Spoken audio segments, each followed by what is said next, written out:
Today and tomorrow, these guys the way to weave. How many hours do you get? So like this alpaca, this is actual alpaca fiber. Yeah. It's coating. Okay, so now that I've got it, you want to maintain your even tension, of course, because otherwise it's going to be all floppy in there. Right. Significant jumps in weight. Obviously, one of the reasons why we know why this was the heaviest. It's easily not even in the same ballpark.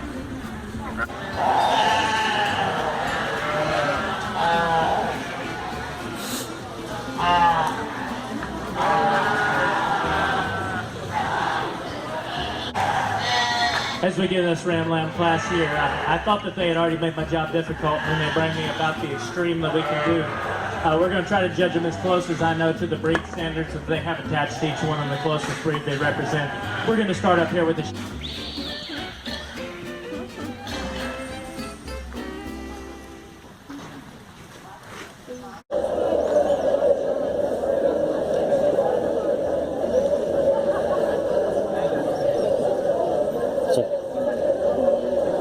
Grab a bag. I'm probably not going to stay, Maggie.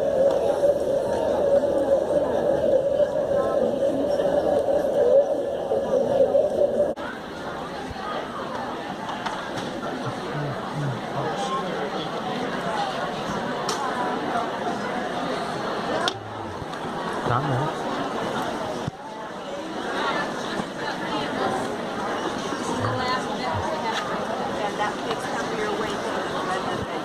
I'm not going to do like if you look online, you see this very funny. Come here, I'll show you a picture. Come here. I love the look of it and the feel of it in my hand. I can't alter it. Let me find the pictures. Look how little they are. They're so little, they're in their nest. I can wear like, look how small they are. Oh my goodness. They just got their eyes open. When they're born, their eyes are shut, but now their eyes are open. Aren't they cute? And they're so soft, and they feel like what's in there.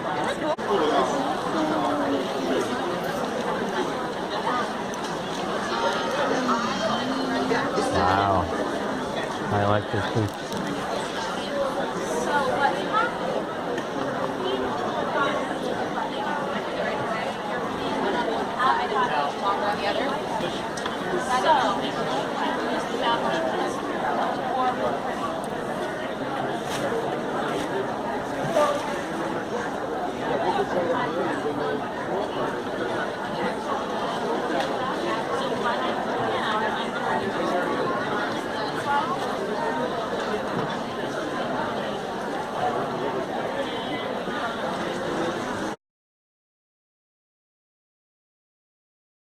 You have to unweave it.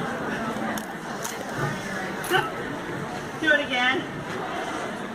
It's a lot easier when I'm sitting at home in my whole house at the dinner table, you know, messing with this. Okay, I'm not going to do the whole thing. I'm just going to show you just a little part of it here. And I'll tie off on the bottom because I have a finished panel that'll be like, you know, voila. Okay, so now that I've got it, you want to maintain your even tension, of course, because otherwise it's going to be all floppy in there. So I'm going to take it, I'm going to loop it through, and then I'm going to tie it to the bottom. Oh, and if you need me to pause, just say freeze. Stop for a second to take a picture.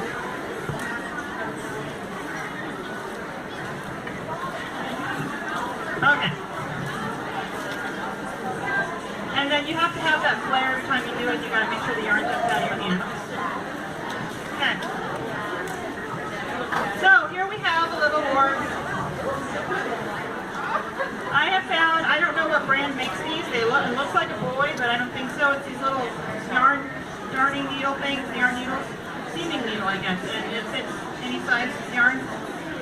And then there's also these, which is a stole weaving needle. I'm not really doing a stole, but I think I could probably fit some of the yarn in there. It's the super wash, so it can go in the dryer. Sucks. Drum picked the color too. We both we went through it, right, Drum? We have significant jumps in weight. Obviously, one of the reasons why we know why this one's the heaviest. I mean, it's easily not even in the same ballpark, right? In terms of length, and if we pull the longest one here.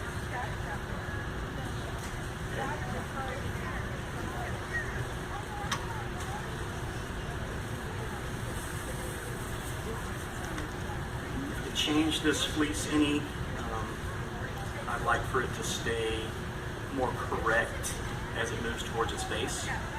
See, it starts to flare out here at the base, but really soft, really fine, high yielding, really high yielding fleece. This is going to lead our class. We're going to start with this one. Okay, not a problem on that one. Part of that's genetics. Part of that's nutrition. Part of that's environment. Right. So there's lots of things. So if I increase the level of protein, okay, if I really feed them, like I really like to go to the buffet and eat, okay? Because that is one thing we in Texas do really well. We eat way too much, okay? So if I do that for my angoras, they will be portioned, right?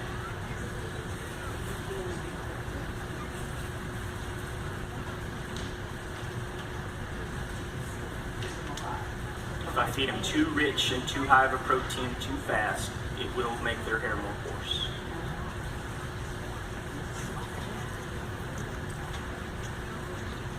Why? Because I can put that nutrient into the development of fiber, and when I have an individual of whom is raising and they don't have that rich a diet, then energy expenditures go elsewhere, right? So I'm not cranking out the fiber. There's a fine line that I have to deal with. So the more good stuff I get into that body, the more I can utilize to produce that fiber. Right? If I starve a goat, I can make it really, really, really fine. Yeah, well, it's not what you're supposed to do, right? I mean, that's not good managerial practice.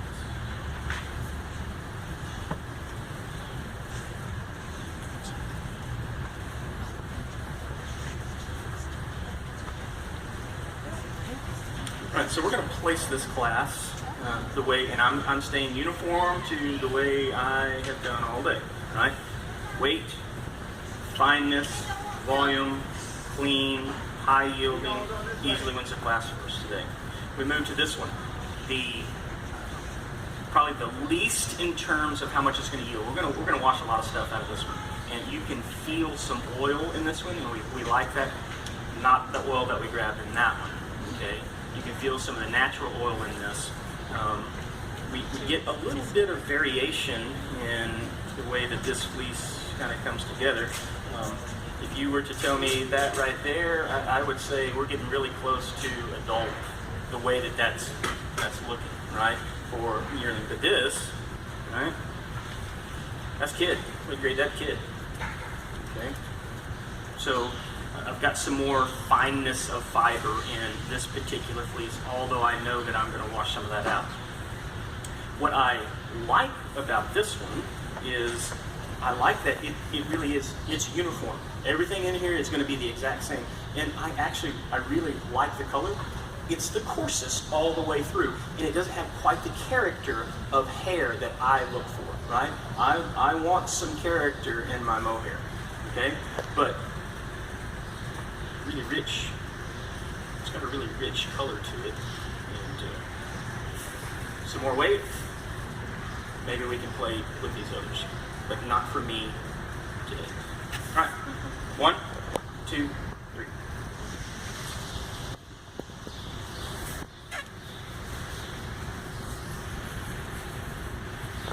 It's soft yet dry. I'm done. You can got some oil in it. Like the uniformity of this one. Okay.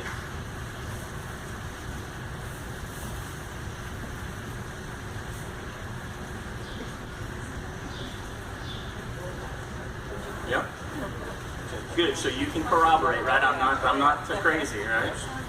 Yeah, absolutely.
As we get in this Ram Lamb class here, I thought that they had already made my job difficult when they bring me about the extreme that we can do.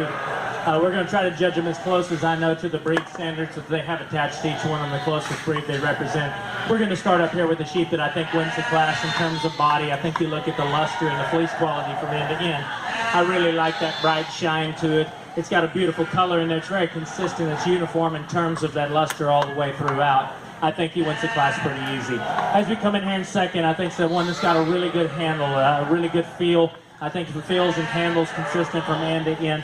Maybe like to see a little bit more true lock formation in here in spots. Wants to get a little bit crossed over, but not real bad. I think you get your hands on this one, you can see why this one comes up to the top of the class. As we move in here, our third place sheep, another sheep that's very similar in type to our first place sheep. Maybe doesn't have the body. I definitely don't think has quite that brightness of that luster. I definitely don't think carries as well into that britch as the sheep that we start the class with.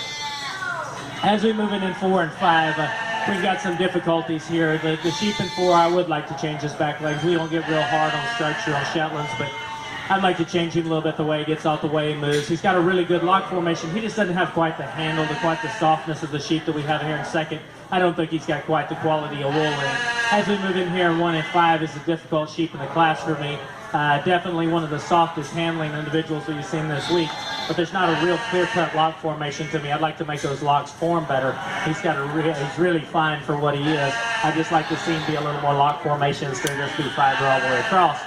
We move into the black sheep here that's really hard to see, but one that you can really appreciate in terms of the character of the lock formation and consistency. I think we need to see some more body, some more production orientation, making just a little bit bolder through that rib to be able to make those females that are going to be able to go out and produce the way we'd like. As we get down here in the red sheep, well, I'll admit one of the most difficult ones for me to evaluate, but I don't see many of them. I tried to review the standards and look at them, and it's really hard for me to evaluate where the level is that we end up. But I think a really good sheep, when you look at him in terms of the amount of rib and capacity he brings to the class, he's going to have some commercial value to him as far as raising females. Very consistent uniformity in the fleece. Maybe not quite as good right up over that top as we would like. Maybe changing just a little bit in terms of that bridge.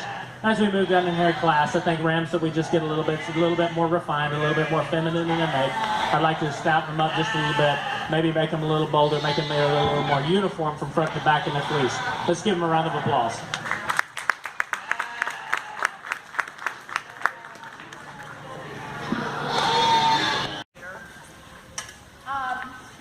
We want to make sure that they're old enough that if something turns on them, like that little lamb, but pretend it was a bigger ewe and it came after them, you wouldn't do any damage to the psyche of the dog and they don't want to work anymore. They're like, I don't enjoy this. So we don't want to do them too young. And I also want them to be able to take a correction, like something coming from me like, hey, cut that out. You're not treating the sheep well. And so sometimes young puppies don't take corrections well, and then they get a little sulky or whatever. And so those are the two things that I look for when I'm starting a dog. Are they ready to face the world? And can they take a correction and want to work with me? And if I can say yes to that, they're ready to start. How long does it take? So this is Sid, she's 4. She's not as polished as Bella at 10. She took a year off to have puppies. And a year, yeah, it was a year. She had a hypocalcemic episode on the puppies. And it was completely my fault, and it took me a while to get her back. So it's taken me 2.5 years to get her to where she's a different man, and she has sheep understand them. Because I do not want a dog to just do what I say. I have a friend here, we've been talking about this. Yes, it's great to be able to tell your dog what to do, but at the end of the day, I need to give it back to them because they've been bred for generations to do this. And I want them to have that natural that if I shut up, they take care of business. And when I tell them to do something, they better listen. But then I shut up and they do their job. And that's what I'm going for. So we train and we take away and then we give it back.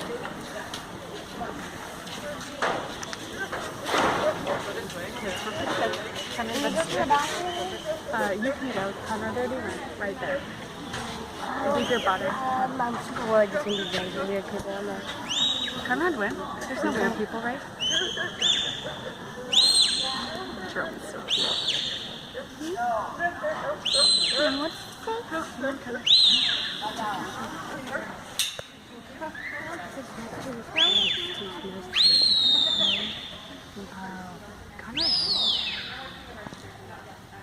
But they just come.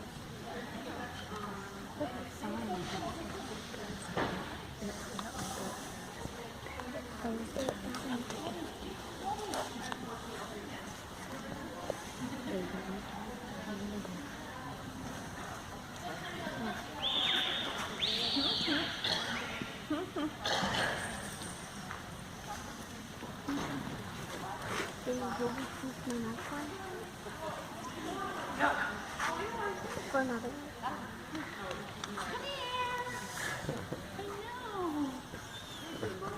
I really like her.